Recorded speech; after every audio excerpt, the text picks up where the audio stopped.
Hey and welcome in Ticket Reservation project. In this section, we will implement Ticket Reservation project. So by the end of this section, we will have a page in this one. Some person want to do reservation, he enter his name, for example, Ahmed Rubai, and he enter his gender, like male, and he enter a comment like I want for 2 days, okay? Then he clicks submit. When he clicks submit, the message appears, say, hey, record is saved.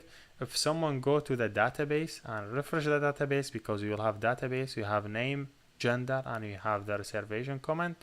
So we have database in backend to save all this information. And also there is a button. When he click list, he will see all the reservation that already done. Like for example, he did mail, he wanted for 4 days and everything. So yes, this is what we will done. What we will do by the end of this section. So let me start video by video.